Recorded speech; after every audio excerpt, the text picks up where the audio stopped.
Assalamualaikum warahmatullahi wabarakatuh. Sebelumnya perkenalkan, nama saya Salsabila dengan NIM C1CN022020 dari kelas R12 Prodi Akuntansi. Di sini saya akan mempresentasikan tugas perpajakan 2 materi 13 tentang perhitungan PPNBM dengan dosen pengampu Bapak Dr. Birmi Eka Putra SEMSI CLKNR CSRS. Yang pertama saya akan menjelaskan apa itu PPNBM masukan dan keluaran. Jadi, PPNBM atau pendaftaran milik barang bekas merek adalah sebuah sistem pendaftaran yang diperuntukkan untuk pemilik barang bekas merek yang ingin menjual atau membeli barang bekas merek. PPNBM diperuntukkan untuk mengelola dan menjaga kualitas barang bekas merek serta mengurangi kemungkinan penyalahgunaan barang bekas merek yang tidak bersertifikat.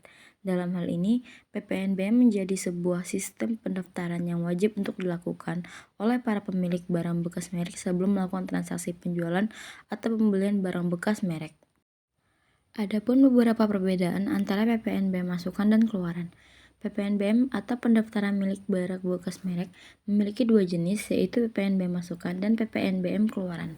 Berikut perbedaan antara kedua jenis tersebut. Yang pertama yaitu fungsionalitas. PPNBM masukan digunakan untuk melakukan pendaftaran barang bekas merek saat masuk ke dalam negeri, sedangkan PPNBM keluaran dilakukan untuk melakukan pendaftaran barang bekas merek saat keluar dari negeri. Yang kedua yaitu proses. PPNBM masukan dilakukan oleh importer atau distributor barang bekas merek, sedangkan PPNBM keluaran dilakukan oleh eksporter atau distributor barang bekas merek. Yang ketiga, kode produksi. PPNBM masukan menggunakan kode produksi asal atau Country of Origin Code, sedangkan PPNBM keluaran menggunakan kode produksi tujuan atau Destination Country Code. Perbedaan yang keempat yaitu verifikasi. PPNBM masukan dilaksanakan oleh Badan Standarisasi Nasional atau BSN dan Badan Pengawas Persyaratan atau BPP di lokasi asal atau Country of Origin. Sedangkan PPNBM keluaran dilaksanakan oleh BSN dan BPP di lokasi tujuan atau Destination Country.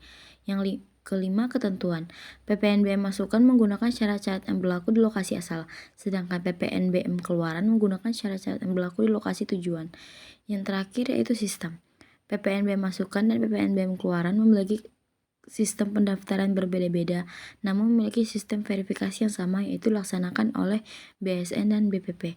Penggunaan dari kedua jenis ini sangat penting untuk menjamin kualitas dari keselamatan barang bekas merek, serta menjamin hak cipta para pemilik bekas merek baik saat masuk maupun saat keluar dari negeri. Selanjutnya itu mengenai PPNBM pengkreditan.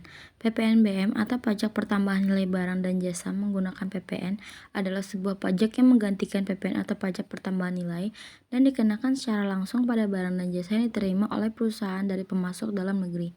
PPNBM diatur dalam Undang-Undang Nomor 21 Tahun 2003 tentang perpajakan dan diatur lagi dalam Peraturan Pemerintah Nomor 171 Tahun 2005 tentang penerapan dari penghapusan pajak pertambahan nilai barang dan jasa atau PPN.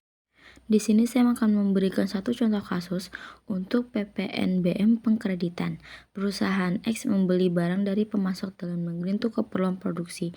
Pemasok menyarankan biaya pajak PPNBM sebesar 10% dari harga jual barang. Perusahaan X meminta pemasok untuk menghapus biaya PPNBM dan menawarkan untuk membayar biaya kredit atau bunga dan biaya administrasi sebesar 12% per tahun. Perusahaan X dan pemasok menyarankan bahwa biaya kredit lebih rendah dari biaya PPNBM dan perusahaan X akan mendapatkan harga jual yang lebih kompetitif dengan biaya kredit tersebut. Ini adalah contoh kasus PPNBM pengkreditan karena perusahaan X menggantikan biaya PPNBM dengan biaya kredit. Biaya kredit ini akan ditanggung oleh perusahaan X dan tidak akan ditanggung oleh pelanggan terakhir. Biaya kredit ini juga akan terhitung sebagai biaya produksi dan dilaporkan dalam pelaporan keuangan perusahaan X. Sekian yang dapat saya sampaikan. Mohon maaf bila ada kesalahan dalam penyampaian maupun materi yang saya berikan. Saya akhiri. Wassalamualaikum warahmatullahi wabarakatuh.